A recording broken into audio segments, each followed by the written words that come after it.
皆さんこんにちは、コージーです。今回は調整レイヤーについて解説していきます。調整レイヤーとは、エフェクトを画面全体にかけるために使うレイヤーの種類の一つです。まず、調整レイヤーについて、Adobe 公式のヘルプでどのような説明がされているか見てみましょう。ここの部分、調整レイヤーに適用したエフェクトは、そのレイヤーの下にあるすべてのレイヤーに適用されますと書いてあります。これが調整レイヤーの機能です。それでは調整レイヤーを使ってみましょう。説明にはこのライオンのイラストを使っていきます。このイラストのレイヤーを順番に説明すると、まず背景の山があります。次にその上に丘が乗っかっています。その次に地面のレイヤーがあって、一番上のレイヤーでライオンが重なっています。このファイルは4枚のレイヤーでできております。調整レイヤーを Ctrl プラス Alt プラス Y で作成します。調整レイヤーにエフェクトをかけていきましょう。グラデーションをかけます。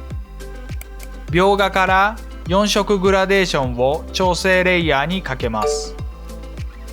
調整レイヤーにかけたエフェクトはその下にあるすべてのレイヤーに適用されるので、今一番上に調整レイヤーがあるので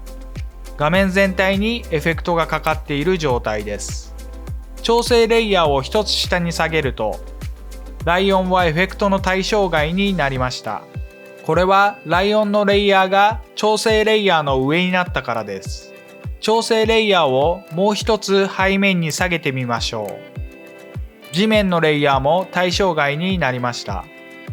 これで調整レイヤーとは下にあるすべてのレイヤーに適用される機能だということがわかります。なので一番下に調整レイヤーを置いても意味がありません。調整レイヤーは一度に多数のレイヤーにエフェクトを適用する場合に便利です。調整レイヤーの動作は他のレイヤーと同じですとありますが、実は調整レイヤーの正体は平面に調整レイヤースイッチがオンになっているだけのものです。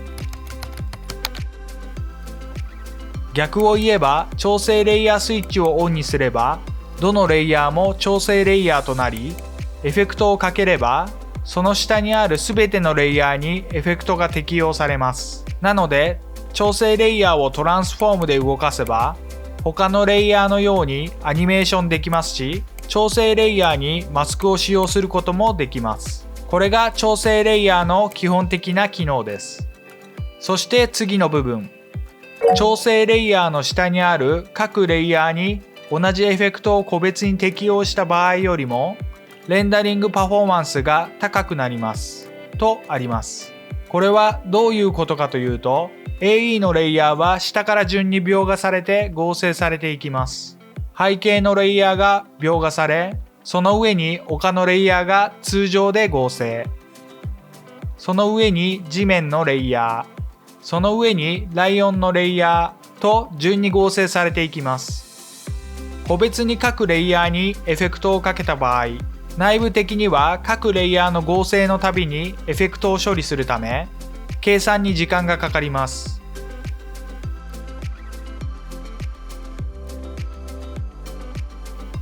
一方、調整レイヤーでまとめてエフェクトをかけた場合、4枚のレイヤーの合成が終わった後にエフェクトをかけているので、エフェクトの計算が少なく、レンダリングパフォーマンスが高くなるということです。レイヤーサイズやアンカーポイントに依存するエフェクトをかけた場合、個別にエフェクトをかけた場合と調整レイヤーでまとめてかけた場合で最終的な絵が変わったりしますので注意が必要です。ここで初心者の方は疑問に思うかもしれません。便利といっても下のレイヤーすべてにかかってしまうのというところです。このファイルで言うと一番手前にいるライオンと地面のレイヤーにだけエフェクトをかけたいという時に困ってしまいます。調整レイヤーの性質上、下にあるレイヤーすべてに適用してしまうので、効果の対象を限定したい場合、プリコンポーズするしかないです。ライオンと地面のレイヤーを一緒に選択して、Ctrl+Shift+C でプリコンポーズしてまとめます。すると調整レイヤーはコンポジションの中で適用され、ライオンと地面のレイヤーにだけエフェクトがかかりました。そして調整レイヤーの便利な使い方として、描画モードを変更して簡単に全体の雰囲気を調整する方法を紹介します。まず調整レイヤーを作成します。この調整レイヤーにガウスブラーを40、描画モードを比較明るいに変更します。すると夢の中のようなシャがかかった表現ができます。この表現はとても便利に使えます。描画モードを変更したり、不透明度を調整して寒い朝の霧がかった雰囲気を出したり、いろいろな表現に使えます。しかしなぜこういったことができるのでしょうか。この調整レイヤーの使い方ですが、ここまで説明した調整レイヤーの下にあるすべてのレイヤーにエフェクトを適用する機能だけでは説明がつきません。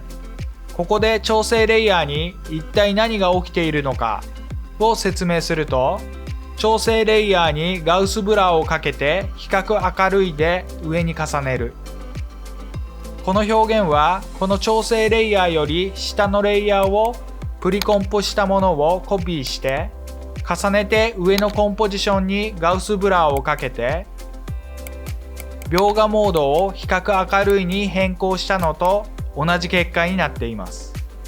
ここまでの下にあるすべてのレイヤーにエフェクトを適用する機能、これを言葉で聞くとすべてのレイヤーにエフェクトを適用していると勘違いしてしまいそうですが、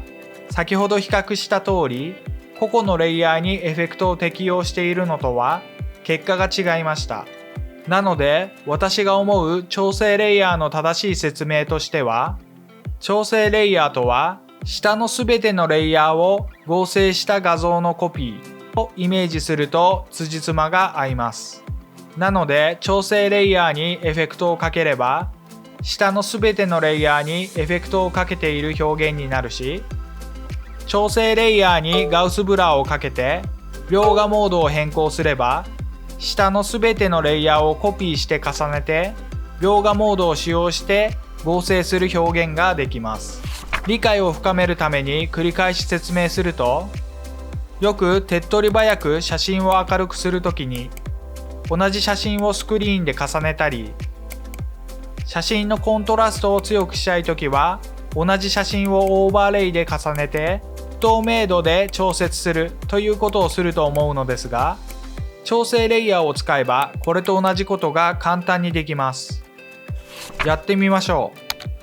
ライオンのイラストの初期状態から一番上に調整レイヤーを作成、描画モードをスクリーンにします。何も変化しません。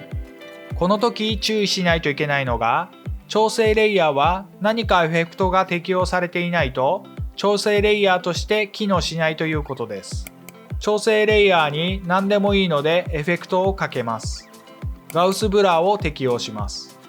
今はブラーの効果は必要ないので0のままで OK です。すると画面が明るくなりました。これは調整レイヤーが下のすべてのレイヤーを合成した画像のコピーとなるので、同じ画像をスクリーンで重ねたのと全く同じ結果が得られているということです。そして調整レイヤーの不透明度を変えれば明るさも調整できます。当然描画モードをオーバーレイにすればコントラストを調整できます。いかがだったでしょうか。今回は調整レイヤーについて詳しく解説しました。調整レイヤーは全体のイメージを変更するときになくてはならない便利なレイヤーです。調整レイヤーの使い方でその人の作る動画のテイストや個性が出るところだと思います。皆さんも調整レイヤーを自分なりの使い方でいろいろ試してみてください。今回の動画はこれで終わりです。ご視聴ありがとうございました。